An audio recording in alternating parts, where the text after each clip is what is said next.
Hello students, good morning everybody. आज का हमारा टॉपिक स्टडी के लिए है सॉल्युबिलिटी। तो इसके अंदर हम दो टॉपिक स्टडी करने वाले हैं, that is the solubility of solids in liquid and solubility of gases in liquid. तो ये दोनों टाइप के सब्सटेंसेस जो है हम लिक्विड में जो है डिज़ोल्व करके सोल्यूशन प्रिपेयर करेंगे और उस सोल्यूशन की क्या प्रॉपर्टीज़ हो सकती है, कौन से फैक्टर पर जो है वो डिपेंड करते हैं, वो सारी चीज़ें हम इसके अंदर जो स्टडी करने वाले हैं। तो सबसे पहले आपको पता होना चाहिए कि what does it mean by solubility. तो देखिए, the maximum amount of substance that can be dissolve in specific amount of solvent at specific temperature, इसको हम नाम दे रहे हैं सॉल्युबिलिटी। फिर से सुनिए, solubility of a substance is its maximum amount that can be dissolved into specific amount of solvent at specific temperature। और ध्यान रखिए कि ये solubility जो है डिपेंड करती है nature of the solute and solvent पर और साथ ही साथ टेम्परेचर और प्रेशर पर। तो यहाँ पर जो है चार फैक्टर्स है जिसके ऊपर जो है solubility जो है डिपेंड करती है।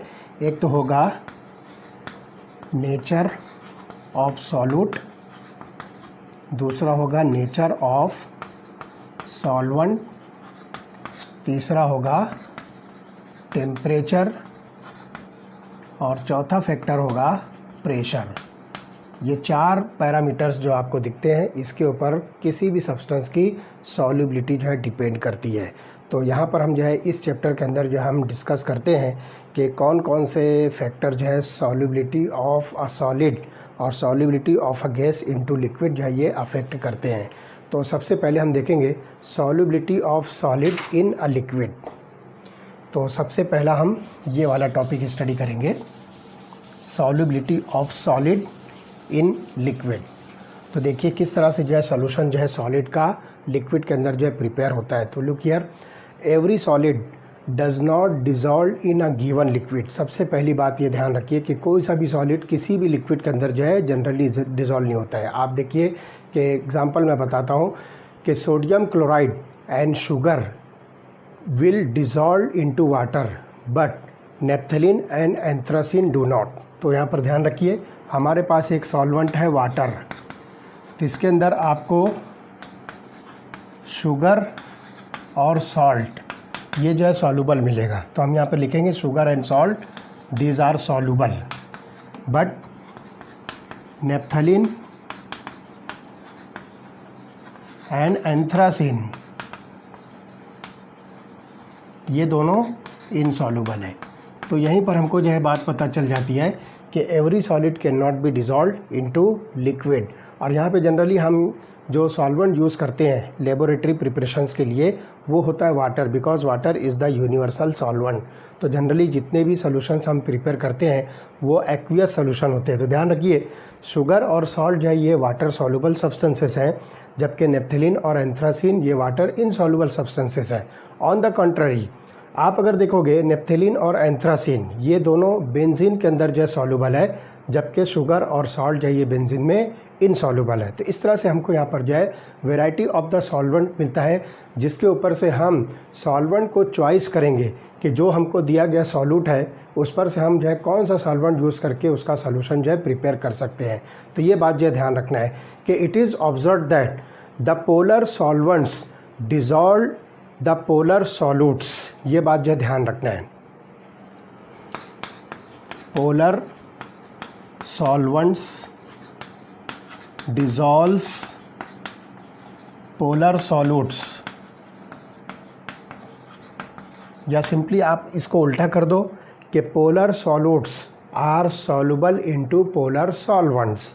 इस तरह से आप जो है लिख सकते हो। और इसी तरह से non polar solvent dissolves non polar solutes. तो एक चीज़ हमारे पास जो है क्राइटेरिया आता है, तो इसको हम सिंपल जो है एक नोट के तौर पर जो लिखेंगे।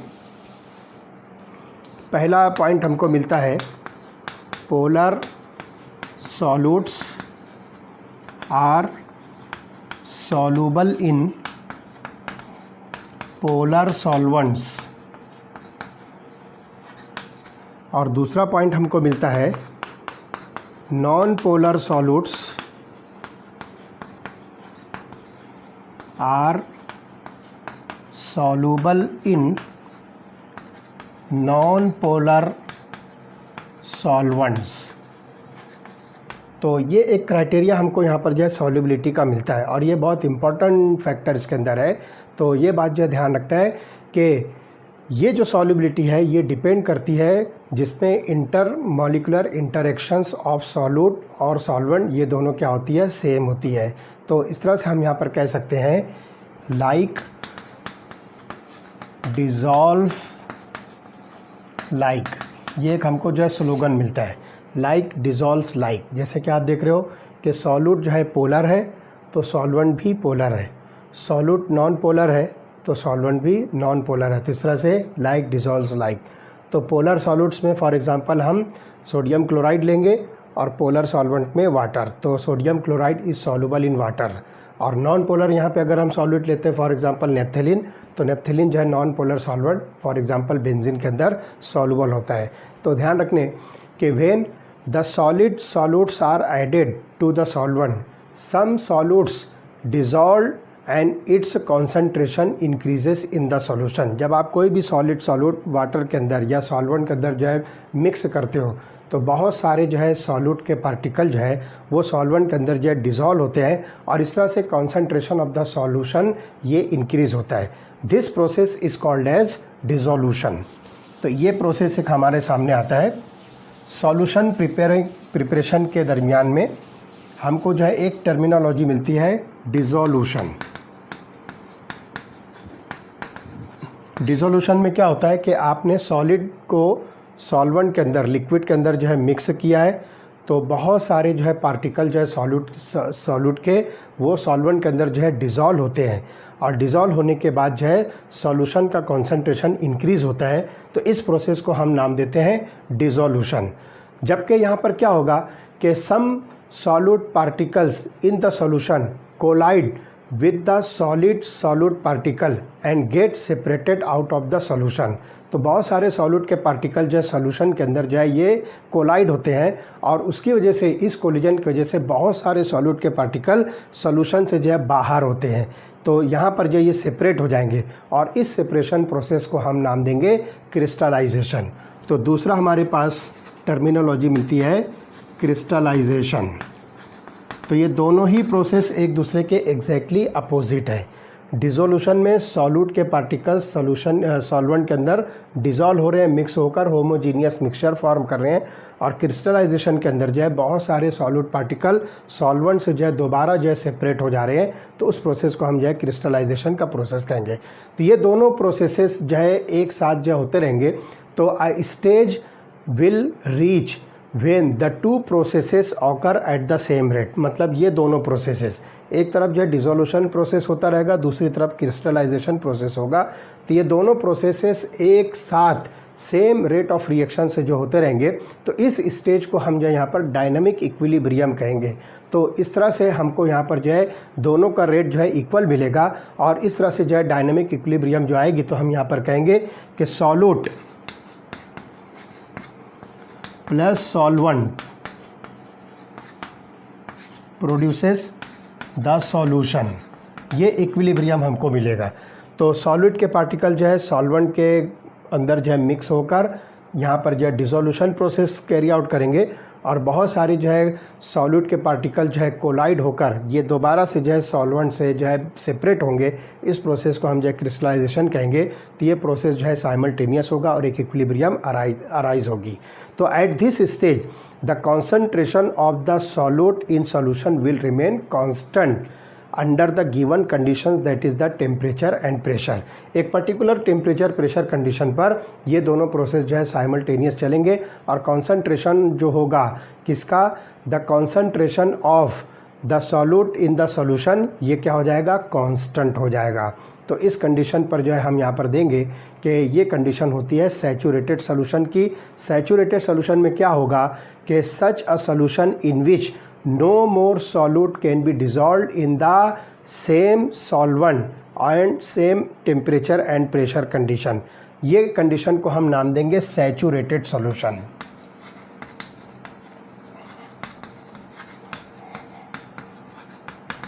ध्यान रखिए कि ये डायनामिक इक्विलिब्रियम जब आ जाएगी, जिसमें डिसोल्यूशन और क्रिस्टलाइजेशन ये साइमल्टेनियस प्रोसेस चल रहा है, उस वक्त no more solute can be dissolve into the solvent at a given condition of temperature and pressure. तो इस स्टेज को या इस कंडीशन ऑफ सोल्यूशन को हम नाम देते हैं सैचुरेटेड सोल्यूशन। तो ये सैचुरेटेड सोल्यूशन की कंडीशन होगी कि जब इक्विलिब्रियम आ चुकी होगी उस वक्त अगर आप कुछ एक्स्ट्रा क्वांटिटी सॉल्यूट की उसके अंदर ऐड करके डिज़ोल्व करना चाहोगे तो वो डिज़ोल्व नहीं होगी, और इस कंडीशन को हम नाम देते हैं सैचुरेटेड सोल्यूशन। तो ये एक टाइप हमको मिलती है टाइप ऑफ सोल्यूशन में, जिसको हम नाम देंगे सैचुरेटेड सोल्यूशन। और N unsaturated solution is one in which some more solute can be dissolved at the same temperature. Unsaturated condition means saturated condition से थोड़ी पहले की कंडीशन है, जिसमें कुछ सॉल्यूट के पार्टिकल्स को आप उस सॉल्वेंट के अंदर जो डिज़ोल्व कर सकते हो, तो उस कंडीशन को हम नाम देंगे अनसैचुरेटेड कंडीशन, या उसको हम नाम देंगे अनसैचुरेटेड सोल्यूशन। तो इस तरह से दो टाइप के सोल्यूशन हमको मिलते हैं, एक होगा सैचुरेटेड सोल्यूशन और दूसरा होगा अनसैचुरेटेड सोल्यूशन। तो इस तरह से जो है ये बात जो है ध्यान रखिए कि the solution which is in dynamic equilibrium with undissolved solute is the saturated solution and contains the maximum amount of the solute in a given amount of the solvent. तो ये जो है यहाँ पर कंडीशन जो होगी इसमें मैक्सिमम अमाउंट ऑफ सॉल्यूट होगा गिवन अमाउंट ऑफ सॉल्वेंट के अंदर, तो ये सैचुरेटेड कंडीशन है। तो thus the concentration of the solute in such a solution is called as its solubility. तो जो सॉल्युबिलिटी का एक्चुअल जो मीनिंग है वो सैचुरेटेड सोल्यूशन के अंदर जो total concentration of the solute in the given amount of the solvent है, उसको हम नाम दे रहे हैं सॉल्युबिलिटी। अब देखते हैं कि ये जो सॉल्युबिलिटी है जिसको हम सॉलिड लिक्विड में डिज़ोल्व करके जो है सॉलिड को जो है लिक्विड में डिज़ोल्व करके सॉल्यूशन प्रिपेयर कर रहे हैं, तो इसकी जो है सॉल्युबिलिटी पर टेम्परेचर और प्रेशर का क्या इफ़ेक्ट होता है। तो सबसे पहले हम देखेंगे इफ़ेक्ट ऑफ टेम्परेचर। दो कंडीशंस में हम देखेंगे इफ़ेक्ट ऑफ टेम्परेचर और दूसरा इफ़ेक्ट ऑफ प्रेशर। किस पर? Solubility of the solid in liquid. तो ध्यान रखिए कि the solubility of solid in a liquid is significantly affected by the temperature changes. Temperature change होने पर जो है solubility of the solid in liquid ये जो है सिग्निफिकेंटली जो है ये उस पर डिपेंड करती है और ये चेंज होती है। तो consider the equilibrium represented by the equation solute plus solvent produces solution. ये जो डायनेमिक इक्विलिब्रियम हमने इसके पहले जो अभी डिस्कस किया है इसको जो है आप कंसिडर कीजिए। तो यहाँ पर क्या होगा कि ये इक्विलिब्रियम जो है ली चैटलियर्स प्रिंसिपल जो है फॉलो करेगी। That means the concentration of the solution divided by the concentration of solute multiplied by concentration of the solvent, जिसको आप जो सिंपली मोलर कॉन्सेंट्रेशन टर्म में यूज़ करोगे। तो ये जो है डायनेमिक इक्विलिब्रियम की जो इक्वेशन है ये ली चैटलियर्स प्रिंसिपल को जो है फॉलो करेगी। And in general if in a nearly saturated solution the solubility should increase with rise in the temperature। तो यहाँ पर जो है ध्यान रखिए कि अगर आप जो है नियरली सैचुरेटेड सोल्यूशन कंसीडर करते हो तो उसके अंदर जब आप उसका जो है टेम्परेचर इंक्रीज़ करोगे, that means with the rise in temperature the solubility of the solute increases in the given amount of the solvent. तो यहाँ पर जो है ध्यान रखिए कि अगर यहाँ पर जो है आप सॉल्यूशन के प्रिपरेशन के अंदर जो है देखोगे एंडोथर्मिक रिएक्शन होगी, तो the solubility should increase with rise in temperature. That means यहाँ पर आप देखिए कि अगर ये प्रोसेस आपको एंडोथर्मिक मिलता है, ध्यान से सुनिए, ये जो प्रोसेस आपको दिख रहा है अगर ये एंडोथर्मिक प्रोसेस है तो इसके अंदर सॉल्युबिलिटी इंक्रीजेस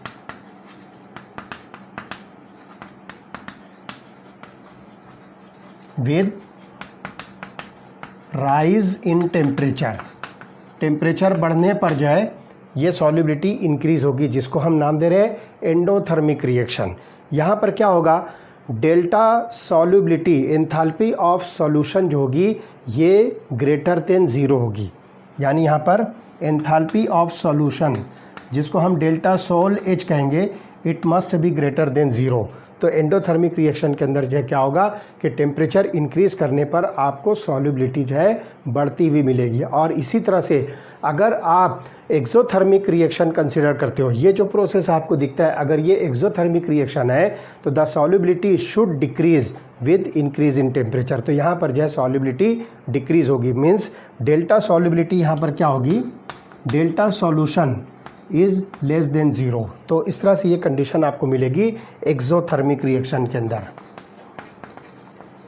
तो ये डिपेंड करता है कि आपके पास जो सॉल्युबिलिटी का प्रोसेस है वो कौन से टाइप का है, एंडोथर्मिक है या एक्सोथर्मिक है। अगर एंडोथर्मिक है तो टेम्परेचर इंक्रीज़ करने पर सॉल्युबिलिटी इंक्रीज़ होगी, और वही प्रोसेस अगर एक्सोथर्मिक है तो टेम्परेचर इंक्रीज़ करने पर सॉल्युबिलिटी डिक्रीज़ होगी। और ये ट्रेंड्स को जो है एक्सपेरिमेंटली जो है ऑब्ज़र्व किया गया है। तो ये एक बात हो गई, that is the effect of temperature. चलिए आते हैं इफ़ेक्ट ऑफ प्रेशर। तो ध्यान से सुनिए, अगर हम सॉलिड का सॉल्यूशन प्रिपेयर कर रहे हैं लिक्विड्स के अंदर तो pressure does not have any significant effect on solubility of the solid in liquids. तो यहाँ पर जो ध्यान रखिए कि सॉलिड्स को आप जो है कंप्रेस नहीं कर सकते हो, इसलिए उसकी सॉल्युबिलिटी प्रेशर के ऊपर जो है कोई इफ़ेक्ट, प्रेशर इंक्रीज़ होने पर या डिक्रीज़ होने पर कोई इफ़ेक्ट सॉल्युबिलिटी पर नहीं आता है। तो it is so because solids and liquids are highly compressible and practically remain unaffected by changes in the pressure. तो ये बात जो ध्यान रखना है कि सॉलिड जनरली क्या होते हैं, ये अनकम्प्रेसिबल होते हैं। तो प्रेशर कम ज़्यादा करने पर solubility of the solids in liquid कोई फ़र्क नहीं होता है। तो ये दो बातें हैं। तो टेम्परेचर जो है ये क्या करेगा, सिग्निफिकेंट इफ़ेक्ट रखता है। दो कंडीशंस हमने देखा, एंडोथर्मिक और एक्सोथर्मिक। एंडोथर्मिक प्रोसेसेस के अंदर जो है टेम्परेचर इंक्रीज़ होने पर सॉल्युबिलिटी इंक्रीज़ होगी, जबकि एक्सोथर्मिक प्रोसेसेस के अंदर सॉल्युबिलिटी डिक्रीज़ होगी टेम्परेचर इंक्रीज़ करने पर। और टेम्परेचर इफ़ेक्ट ऑफ प्रेशर जो है यहाँ पर सॉल्युबिलिटी ऑफ सॉलिड पर जो है कुछ नहीं होता है। तो ये हो गया पहले टाइप का सॉल्यूशन जिसको हमने लिखा सॉलिड इन लिक्विड। अब आते हैं गैसेस इन लिक्विड्स। तो ध्यान रखिए, many gases dissolve in water, oxygen dissolves only to a small extent in water. ध्यान रखिए कि बहुत सारी गैसेस जो है वाटर के अंदर डिज़ोल्व होती है, और पर्टिकुलरली अगर हम ऑक्सीजन की बात करते हैं तो ऑक्सीजन जो है ये स्मॉल एक्सटेंट में वाटर में जो है डिज़ोल्व होती है, स्मॉल क्वांटिटी में डिज़ोल्व होती है। And it is this dissolved oxygen which sustain all aquatic life. पानी के अंदर जो है बहुत सारे जो एनिमल्स होते हैं और वहाँ पर जो है बहुत सारे प्लांट्स वगैरह, या जो सिंपली आप जो है एनिमल लाइफ कहिए, जैसे कि मछलियाँ हैं और दीगर जो है जो एनिमल्स होते हैं, तो उनकी लाइफ को सस्टेन करने के लिए यही रीज़न बनता है कि वाटर के अंदर some extent of dissolved oxygen जो है प्रेजेंट है। तो ये डिज़ोल्व्ड ऑक्सीजन जो है वो एनिमल्स अपनी ब्रीदिंग के लिए जो है यूज़ करते हैं, और इस तरह से जो है वहाँ पर उनकी लाइफ जो है पॉसिबल हो सकती है पानी के अंदर भी। तो on the other hand hydrogen chloride gas is highly soluble in water. तो ध्यान रखिए, ऑक्सीजन हम लिखते हैं, oxygen is very small soluble in water, जबकि hydrogen is highly soluble, sorry not hydrogen, hydrogen chloride gas is highly soluble in water. Whatever जो भी इसकी रीज़न्स हो सकती है, लेकिन यहाँ पर हम जो है सॉल्युबिलिटी की बात करते हैं कि ऑक्सीजन जो है स्मॉल क्वांटिटी में वाटर में डिज़ोल्व होती है, जबकि हाइड्रोजन क्लोराइड गैस जो है ये हाई क्वांटिटी में जो है वाटर के अंदर डिज़ोल्व होती है। तो solubility of the gases in liquid is generally affected by the pressure and temperature. तो यहाँ पर जो है दोनों फैक्टर जो है solubility of gases in liquid को जो है अफेक्ट करते हैं। So the solubility of gases increases with increase of pressure. यहाँ पर जो है सबसे इम्पॉर्टेंट बात हम जो है प्रेशर की करेंगे। तो प्रेशर क्राइटेरिया हम लेते हैं, तो हम लिखेंगे solubility of gases increases with increase of pressure, pressure के बढ़ाने पर गैसेस की सॉल्युबिलिटी लिक्विड के अंदर जो है इंक्रीज़ होगी। तो यहाँ पर हम जो है एक डायग्राम आपको बताते हैं, उसके ज़रिए से आपको जो है पता चलेगा कि solubility of the gases pressure increase करने पर जो है किस तरह से इंक्रीज़ होती है। तो ध्यान रखिए, एक कंटेनर के अंदर मैं यहाँ पर जो है एक लिक्विड लेता हूँ, से फॉर एग्ज़ाम्पल वाटर, और इसको जो है आप जो है पैक कर दीजिए एक पिस्टन से।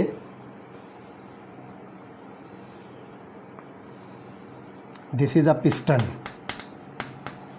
तो ये देखिए जो लोअर पार्ट है, दिस इज़ द लिक्विड, जिसको सिंपली हम वाटर कह सकते हैं।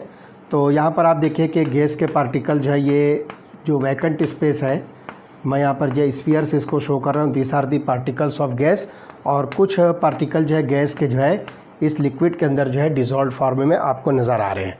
और यहाँ पर जो है आप एक वेट रखिए, जिसको हम जो है सिंपली W कहेंगे, या आप इसको जो है W1 कहिए। तो इस सिलेंडर के अंदर हमने क्या किया, लिक्विड लिया है, से फॉर एग्जांपल वाटर, और इसके अंदर जो है गैस है, या सिंपली आप इसको एयर कंसीडर के, वाट एवर कोई सी भी गैस है। तो आप देखिए कि जो खाली जगह आपको दिख रही है, वैकेंट स्पेस जो दिख रही है, यहाँ पर जो है गैस के पार्टिकल जो है मोर क्वांटिटी में है, और लिक्विड वाटर के अंदर जो है गैस के पार्टिकल जो है कम दिख रहे हैं। अब हम क्या करते हैं कि इसके ऊपर जो है प्रेशर अप्लाई करते हैं। इसी पिस्टन के ऊपर जो है हम क्या करेंगे, कुछ वेट को जो है इंक्रीज़ कर देते थे। पिस्टन जो है नीचे सरक जाएगा, से फॉर एग्ज़ाम्पल ये हो गया W1, एक वेट और मैं रख देता हूँ W2, एक वेट और रख दिया W3। तो आप देखिए कि यहाँ पर जो लिक्विड का लेवल है वो तो वही रहेगा, लेकिन जो है number of particles of gases जो है, मोर नंबर जो है क्या होंगे, they will enter into the liquid. ये जो है लिक्विड के अंदर एंटर होंगे, that means the solubility of the gas increases with increase of the pressure. तो आप यहाँ पर देख सकते हो कि number of particles of gases in liquid in this figure is more in this figure. तो यहाँ पर जो ये number of gas particle liquid के पोर्शन में जो है ये ज़्यादा हो गए, और ये खाली जगह जो दिख रही है आपको, वैकेंट स्पेस जो दिख रही है, यहाँ पर ये कम है। और आप इस पे जो है प्रेशर बढ़ाइए तो ये बाकी के पार्टिकल्स भी जो है इसके अंदर चले जाएंगे। एक सिंपल हम जो है एक्सपेरिमेंट से इसको जो है प्रूव कर सकते हैं। तो ध्यान रखिए कि the lower part is the solution and the upper part is the gaseous. तो यहाँ पर जो है ये अपर पार्ट गैसियस दिख रहा है, और लोअर पार्ट जो है यहाँ पर लिक्विड का मिलता है। तो इस सिस्टम के अंदर आप देखोगे कि प्रेशर इसका जो है P है, टेम्परेचर जो है T होगा। तो यहाँ पर जो है इस सिस्टम को जब आप इक्विलिब्रियम पर जो है कंसिडर करोगे, तो इसी टेम्परेचर और प्रेशर कंडीशन पर जो है ये आपको सॉल्युबिलिटी दिखती है।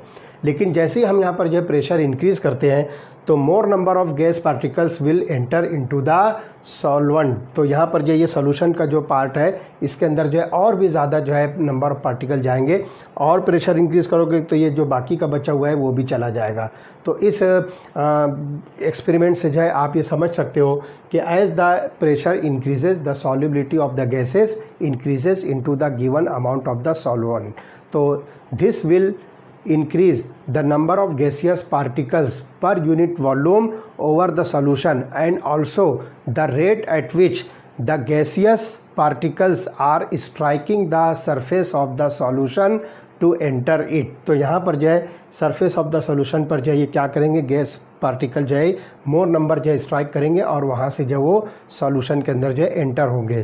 तो इस तरह से यहाँ पर जो है सॉल्युबिलिटी बता सकते हैं। तो हम यहाँ पर सिंपली फिर कहेंगे कि the solubility of the gas will increase until a new equilibrium is reached, resulting in an increase of the pressure of a gas above the solution and thus the solubility increases। तो इस चीज़ को जो है Henry नाम के scientist ने explain किया है। हेनरी नाम का जो है साइंटिस्ट है, उसने जो है इस एक्सपेरिमेंट को जो है क्वांटिटेटिवली जो है इसकी जो है रिलेशनशिप जो है डिटरमाइन किया है, जिसको हम कहेंगे the relationship between pressure and the solubility of the gas in a solvent. और इस लॉ को जो है नाम दिया गया है Henry's law. This is called as Henry's law. तो हेनरी नाम के साइंटिस्ट ने इस रिलेशनशिप को जो है शो किया, जिसमें pressure of the gas and solubility को जो है आपस में को रिलेट किया गया है और उस लॉ को जो है नाम दिया है हेनरीज लॉ। तो हेनरीज लॉ क्या एक्सप्लेन करता है? It states that at constant temperature the solubility of a gas in liquid is directly proportional to the partial pressure of the gas present above the surface of the liquid or the solution।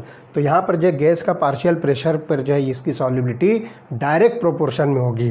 तो solubility is directly proportional to the partial pressure of the gas. तो ये चीज़ जो हमको समझ में आती है। अब डाल्टन नाम का साइंटिस्ट जो है ये जो है हेनरी के कंटेम्प्रेरी में जो है उसने जो है इस लॉ को जो है एक्सप्लेन किया है और इस प्रोसेस को जो एक्सप्लेन किया है और उसने जो है इंडिपेंडेंटली ये कंक्लूड किया है कि solubility of a gas in liquid solution is a function of partial pressure of the gas. मतलब वही चीज़ उसने लिया है। तो डाल्टन ने भी जो है हेनरीज लॉ को जो है प्रोसीड किया और उसने जो है वही बताया कि जो सॉल्युबिलिटी ऑफ द गैस है वो डिपेंड करती है partial pressure of the gas पर। That means the solubility of the gas is the function of the partial pressure of the gas. तो if we use the mole fraction of the gas in the solution as a measure of its solubility, तो ध्यान रखिए यहाँ पर जो मोल fraction x हमने लिया था this is nothing but the measure of the solubility. तो इसको हम अगर जो है कंसिडर करते हैं तब हमारे पास जो है सॉल्युबिलिटी का जो रिलेशनशिप क्या आएगा। तो वो बात ध्यान रखिए कि मोल फ्रैक्शन के टर्म में अगर हम जो है सॉल्युबिलिटी को एक्सप्लेन करना चाहें तो हम बता सकते हैं कि the mole fraction of a gas in the solution is proportional to the partial pressure of the gas over the solution. तो यहाँ पर जो है हम इसको जो है मैथमेटिकली जो है कह सकते हैं कि पार्शियल प्रेशर को हम जो है स्मॉल पी से इंडिकेट करेंगे और स्मॉल एक्स जो है ये मोल फ्रैक्शन है तो it is directly proportional to the mole fraction of the gas over the solution और द सॉल्वेंट। तो यहाँ पर जो है partial pressure of the gas in vapour phase is proportional to the mole fraction of the gas in the solution. और इसको हम यहाँ पर जो है इस एक्सप्रेशन से जो एक्सप्लेन करेंगे। प्रोपोर्शनलिटी साइन जब हम ख़त्म करते हैं तो बनेगा P इज इक्वल टू के एच इंटू एक्स, जिसमें जो है के एच जो है ये हेनरीज लॉ कांस्टेंट है। के H is nothing but Henrys law constant. तो इस तरह से जब प्रोपोर्शनलिटी साइन ख़त्म होगी तो ये वाली रिलेशन हमको मिलेगी partial pressure is equal to Henry's law constant multiplied by mole fraction of the gas. तो ये चीज़ हमारे सामने आती है। तो ये बात जो है ख़ास तौर से ध्यान रखना है। तो ये प्लॉट अगर हम जो है ड्रॉ करते हैं पार्शियल प्रेशर और मोल फ्रैक्शन का, अगर हम जो है एक प्लॉट एक ग्राफ जो है बनाते हैं तो लुक यार हमको क्या चीज़ मिलेगी। आप यहाँ पर जो है एक्स एक्सिस पर जो है लीजिए मोल फ्रैक्शन x और वाई एक्सिस पर जो है आप लीजिए सॉल्युबिलिटी। वाई एक्सिस पर sorry not solubility it is the partial pressure P। Y axis पर आप जो है P लीजिए तो आपको जो है एक स्ट्रेट लाइन ग्राफ मिलेगी पासिंग थ्रू ओरिजिन। तो इस तरह से आप देखोगे कि जैसे जैसे मोल फ्रैक्शन जो है इंक्रीज़ होगा pressure of the gas increase होगा, more number of solid particle get dissolve into the given amount of the solvent. तो ये straight line passing through the origin ये हेनरीज लॉ को जो है प्रूव करता है, उसको जो है कन्फर्म करता है। तो partial pressure of the gas is directly proportional to the mole fraction of the gas. तो ये चीज़ हमको जो है मिलती है। अब ये ख़ास बात जो ध्यान रखिए कि डिफरेंट गैसेस हैव डिफरेंट के H values at the same temperature. तो इसमें आप देखिए कि अलग अलग गैसेस अगर हम कंसिडर करते हैं तो उसकी के एच की वैल्यू जो आपको डिफरेंट मिलेगी। तो आपकी बुक में देखिए टेबल नंबर 2.2 है, बुक में आप देखिए टेबल नंबर 2.2। तो इस टेबल के अंदर आपको जो है के एच वैल्यूज़ जो है शो की गई है डिफरेंट गैसेस की डिफरेंट टेम्परेचर्स पर।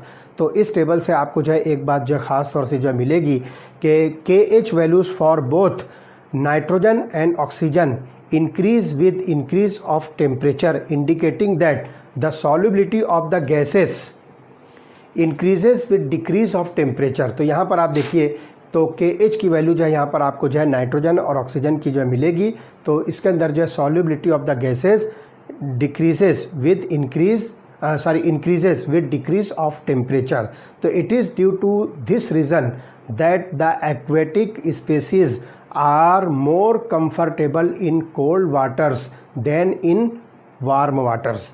तो आप यहाँ पर देखिए कि हॉट कंडीशन में जब टेम्परेचर इंक्रीज़ होता है तो सॉल्युबिलिटी ऑफ द गैस जो है डिक्रीज़ होती है. यही वजह कि आप देखिए यहाँ पर जो है सी वाटर, सपोज इसको कंसिडर कीजिए, दिस इज़ सी वाटर, ये जो है सरफेस है और यहाँ पर जो इंटीरियर में जो है वाटर है. तो आप देखिए कि सनलाइट जो है डायरेक्ट जब इसके ऊपर पड़ती है तो सरफेस का वाटर जो है क्या होता है, हॉट होता है. और सरफेस वाटर हॉट होने की वजह से यहाँ पर जो डिज़ॉल्व्ड ऑक्सीजन है इसकी क्वांटिटी जो है कम होती है. लेकिन जब आप डीप वाटर्स में आओगे तो यहाँ पर जो है आप ध्यान रखिए कि ये सरफेस पर जो है हॉट वाटर है और यहाँ पर जब डीप आते हो तो यहाँ पर आपको मिलेगा कोल्ड वाटर, क्योंकि यहाँ पर जो है सनलाइट जो है इतनी डीप में जो है नहीं पहुँच पाएगी. तो डीप वाटर्स जो होगा वो कोल्ड होगा और ठंडा होगा, तो यहाँ पर डिज़ॉल्व्ड ऑक्सीजन जो है ज़्यादा क्वांटिटी में होगी. इसलिए जो एक्वेटिक लाइफ होती है वो डीप वाटर्स के अंदर जो है रहना पसंद करते हैं.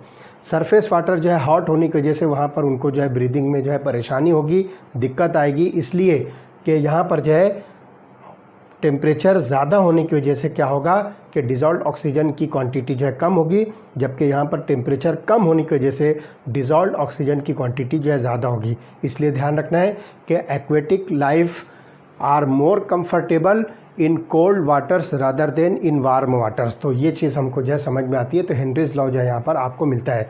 तो Henry's law finds several applications in industry and explain some biological phenomena. तो उसमें से बहुत सारे जो फेनोमेना आप देखिए कि हेनरीज लॉ के जो एप्लीकेशन कहाँ कहाँ पर होते हैं.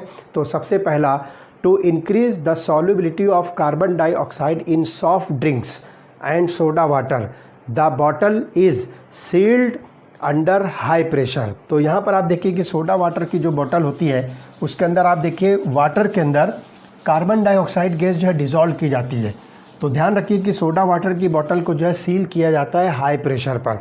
तो more quantity of carbon dioxide जो है उस गिवन अमाउंट ऑफ वाटर में डिज़ोल्व करते हैं और उसको जो है पैक करते हैं, उसको सील करते हैं ताकि प्रेशर जो है उसमें कम ना होने पाए. तो अंडर हाई प्रेशर जो है उसको क्या करते हैं हम, मोर क्वांटिटी कार्बन डाइऑक्साइड की डिज़ोल्व करते हैं सॉफ्ट ड्रिंक या सोडा वाटर के अंदर. दूसरा, स्क्यूबा डाइवर्स जो पानी के अंदर जो है गोता लगाते हैं, स्क्यूबा डाइवर्स क्या करते हैं, they must cope with high concentration of dissolved oxygen while breathing. तो यहाँ पर जो ध्यान रखिए कि जब स्क्यूबा डाइवर्स जो पानी में गोता लगाने वाले जब अंदर डीप वाटर्स में जाते हैं तो वहाँ पर जो है क्या होते हैं, डिज़ोल्व गैसेस जो है यहाँ पर उनको high concentration of the dissolve gases while breathing air at high pressure under water. पानी के अंदर जब ये उतरते हैं तो वहाँ पर जो है प्रेशर बहुत ज़्यादा होता है और इसकी वजह से क्या होता है कि उनको जो है डिज़ोल्व गैसेस जो है बहुत ही हाई कॉन्सेंट्रेशन में मिलती है और उसकी वजह से क्या होता है कि increased pressure increases the solubility of atmospheric gases in blood. तो ब्लड के अंदर जो है एटमॉस्फेरिक गैसेस की जो है सॉल्युबिलिटी को जो है इंक्रीज़ करते हैं प्रेशर इंक्रीज़ होने की वजह से. तो when the divers come towards the surface, जब वो पानी के अंदर से वापस ऊपर आते हैं तो क्या होगा कि द प्रेशर डिक्रीजेस ग्रेजुअली. तो यहाँ पर ये क्या होगा, जब आप नीचे पानी के अंदर से जब ऊपर सरफेस आओगे वो डाइवर्स जब वापस आते हैं तो क्या होता है, डीप वाटर्स के अंदर जो है प्रेशर जो है डिक्रीज़ होता है, इंक्रीज्ड होता है और जब वापस आते हैं सरफेस पर तो प्रेशर जो है डिक्रीज़ होना शुरू होता है और इसकी वजह से क्या होता है, when the divers come towards the surface the pressure gradually decreases and this release the dissolve gases and leads to the formation of bubbles of nitrogen gas in the blood. तो ब्लड के अंदर जो nitrogen gas के bubbles जो है बनना शुरू होते हैं और उसकी वजह से क्या होता है कि this blocks the capillaries and creates a medical condition known as bends. तो यहाँ पर जो है कैपिलरीज जो है ब्लॉक होती है, कैपिलरीज ब्लड कैपिलरीज जो है ये ब्लॉक होती है और इस मेडिकल कंडीशन को हम नाम देते हैं बेंड्स. कैपिलरी जो ब्लॉक होती है इस कंडीशन को हम नाम देंगे bends, which are painful and dangerous to life. ये जो है पेनफुल भी होता है और लाइफ के लिए जो है डेंजरस भी होते हैं. अब इसको रोकने के लिए क्या करना है, to avoid the bends as well as the toxic effects of high concentration of nitrogen in the blood. Pressure increase होने की वजह से जो नाइट्रोजन के बबल्स जो है ब्लड के अंदर जो जनरेट हो रहे हैं, उसको कम करने के लिए क्या करना है कि the tanks used by scuba divers are filled with air diluted with helium, nitrogen and oxygen. तो इतनी चीज़ें जो है उसके अंदर होती है। तो आप देखिए कि उस एयर के अंदर जो एयर का सिलेंडर जो डाइवर्स अपने साथ लेकर जाते हैं, तो उसके अंदर क्या होती है, L1.7% हीलियम होती है। तो लुक हियर, L1.7% हीलियम। उसके बाद जो है दूसरी जो होती है दैट इज़ 56.2% नाइट्रोजन, 56.2% नाइट्रोजन। और उसके बाद जो है लास्ट होती है 32.1% ऑक्सीजन, 32.1% ऑक्सीजन। तो वो जो सिलेंडर होता है उसके अंदर इतनी गैसेस जो है वहाँ पर फिल की जाती है ताकि नाइट्रोजन बबल्स का जो है बनना जो है ये रोका जा सके, और साथ ही साथ जो है जो बेंड्स होते हैं, जो ब्लड कैपिलरीज जो है ब्लॉक होती है, उसको जो है रोका जा सके। तो हेनरीज लॉ जो है यहाँ पर अप्लीकेबल होता है। और एक और है, एट हाई अल्टीट्यूड्स, आप बहुत ऊंचाई पर जब जाओगे तो the partial pressure of oxygen is less than at the ground level. तो यहाँ पर जो है जब आप हाई अल्टीट्यूड पर, ऊंचाई पर जब जाओगे तो पार्शियल प्रेशर ऑफ ऑक्सीजन जो ये कम होगा कंपेयर टू ग्राउंड लेवल। जो नीचे का हिस्सा होता है, जो नीचे का एरिया होता है, वहाँ पर जो ऑक्सीजन का पार्शियल प्रेशर होता है उससे जो है कम होता है हाई अल्टीट्यूड्स पर। तो this leads to low concentration of oxygen in the blood and tissues of the people living at high altitudes or climbers। जो पहाड़ों पर चढ़ने वाले लोग होते हैं, पहाड़ों पर जो चढ़ते हैं, उनके लिए जो है हाई अल्टीट्यूड पर जो है कॉन्सेंट्रेशन ऑफ द ऑक्सीजन कम मिलता है उनको ब्रीदिंग के लिए। या फिर जो पहाड़ों पर रहने वाले लोग होते हैं हाई अल्टीट्यूड पर, तो वहाँ पर उनको ब्रीदिंग के लिए ऑक्सीजन का कॉन्सेंट्रेशन जो है एटमॉस्फेयर के अंदर कम मिलता है। तो low blood oxygen causes climbers to become weak and unable to think clearly। ये सिम्टम्स जो है आपको मिलेगी, कंडीशंस है एक मतलब डिसीज़ की कह सकते हो। उस कंडीशन को हम नाम देते हैं एनॉक्सिया। ख़ास तौर से जो क्लाइंबर्स होते हैं, जो पहाड़ों पर चढ़ते हैं या फिर हाई अल्टीट्यूड्स पर रहने वाले, वहाँ पर जो है low concentration of oxygen in blood की वजह से उनकी एक जो है मेडिकल कंडीशन जो है आती है, एक सिम्टम मिलती है, और उस सिम्टम को जो है एनॉक्सिया कहते हैं। उस कंडीशन को जो है एनॉक्सिया कहते हैं। और इसकी सिम्टम जो होती है, they become weak and unable to think. उनकी जो है थिंकिंग पावर जो है थोड़ी सी जो है कम होती है। They are unable to think clearly, और वो जो है कमज़ोर भी होते हैं। तो यहाँ पर जो है हेनरीज लॉ जो है काम करता है। और इस तरह से अगला देखिए, इफ़ेक्ट ऑफ टेम्परेचर। तो जैसा कि हमने अभी इसके पहले जो है डिस्कस किया है कि टेम्परेचर इंक्रीज़ होने पर गैसेस की सॉल्युबिलिटी जो है डिक्रीज़ होती है। तो solubility of gases in liquid decreases with rise in temperature. Simply अगर आप सॉल्यूशन को हीट करोगे तो सॉल्युबिलिटी ऑफ द गैसेस जो है क्या होगी, डिक्रीज़ होगी। तो when dissolve the gas molecules are present in the liquid phase and the process of dissolution can be considered similar to the condensation and heat is evolved in this process। तो यहाँ पर जो है इस process को हम जो है कंसिडर करेंगे, जिसके अंदर जो है गैसेस को जो है हम लिक्विड के अंदर जो है डिसॉल्व करेंगे, और ये लिक्विड के अंदर जो है ये लिक्विड गैसेस जो है लिक्विड के अंदर लिक्विड फेज में प्रेजेंट होती है। और यहाँ पर हम जो है इस प्रोसेस को जो है डिसोल्यूशन जो है कंसिडर करेंगे, और ये डिसोल्यूशन का प्रोसेस जो होगा this is similar to condensation, और इसके अंदर जो है हीट इवॉल्व होती है। तो we have learned in this session that the dissolution process involves dynamic equilibrium and this process the Le Chatelier's principle is applied. तो यहाँ पर जो है आप इस प्रोसेस के अंदर जो है ली चैटलियर्स प्रिंसिपल जो अप्लाई करोगे, और as dissolution is exothermic process, Le Chatelier's principle यहाँ पर जो है अप्लाई होगा। और साथ ही साथ जो है आप देखोगे कि the solubility should decrease with increase in temperature. ख़ास तौर से जो एक्सोथर्मिक प्रोसेस होता है इसके अंदर जो है solubility of the gases decrease होती है टेम्परेचर इंक्रीज़ होने पर।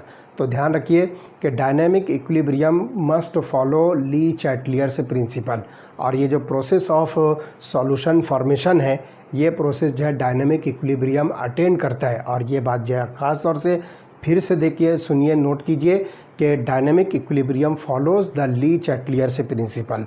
और ध्यान रखिए कि अगर डिसोल्यूशन प्रोसेस जो गैसेस का है वो एक्सोथर्मिक है तो increase in temperature decrease in the solubility of the gas. तो इस तरह से यहाँ पर जो है हमने दो टाइप की जो है सॉल्युबिलिटी स्टडी किया, solubility of solids in liquid and solubility of gases in liquid. तो ये जो है एक इम्पॉर्टेंट चीज़ थी समझने के लिए। अब आगे देखिए कि बहुत सारी जो है कॉलिगेटिव प्रॉपर्टीज़ हम जो स्टडी करने वाले हैं, जिसके अंदर वेपर प्रेशर होगा, बॉइलिंग पॉइंट होगा, फ्रीजिंग पॉइंट होगा और ऑस्मोटिक प्रेशर होगा। तो इसके बाद वाले लेक्चर के अंदर हम वो सारी properties one by one study करने वाले हैं। ओके।